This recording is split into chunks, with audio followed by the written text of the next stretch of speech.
absolute gutting of Algebra 2. The Common Core stops at Algebra 2. And it takes out Algebra 2, instead of having it completed by 8th grade or freshman year, takes it out through the end of sophomore year. This creates a problem for students who are bound for four-year selective universities, because if you want to get into those top schools, you have to get calculus in before you graduate.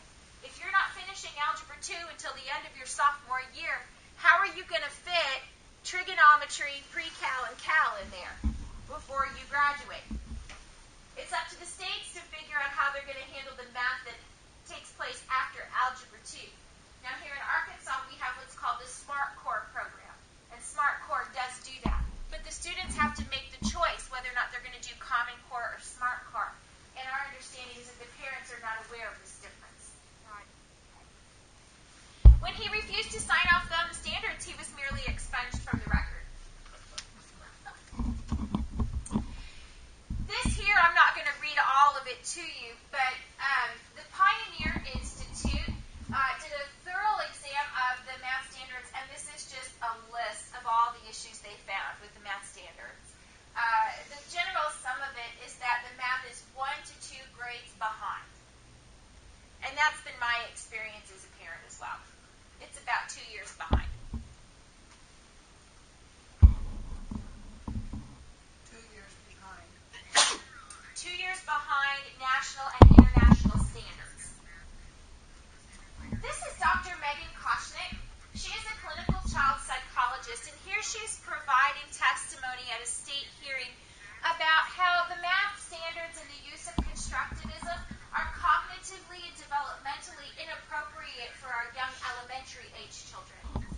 Parents like myself have found their children reacting viscerally to this math. What got my attention and what got me involved in this whole thing to begin with, I'm not a political person. I never even participated in midterm elections before. I was the apathetic mom on the soccer field with my head in the sand. Okay? What got my attention to Common Core was the fact that my son who tested in the 90th percentile in math the year before Common Core, was pounding his fist on the table in tears, frustrated, kicking things, throwing things, depressed, didn't want to go to school because of his math. Why would a 10-year-old have such a visceral reaction to math homework? She explains it. Because constructivism is developmentally inappropriate. For elementary school children, they are in the concrete thinking phase of their development. They need standard algorithm. They need rote memorization. They're not wired to think in an abstract way. And it really gets bad around 3rd and 4th grade. That's where you really see it. This is why the kids and the parents are reacting the way they are about the math. It's cognitively inappropriate. And we can't change it because it's copyrighted.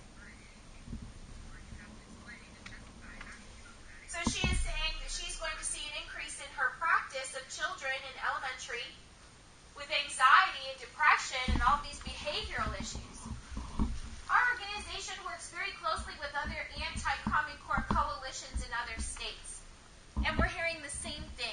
When we look at states that are ahead of us, like New York and New Jersey, they're seeing an increased number of IEPs, individual education plans, being put in place that are normally for children with special needs or behavior problems. Now all of a sudden, kids who didn't have this history find themselves at an IEP, or they're getting pushed into special ed.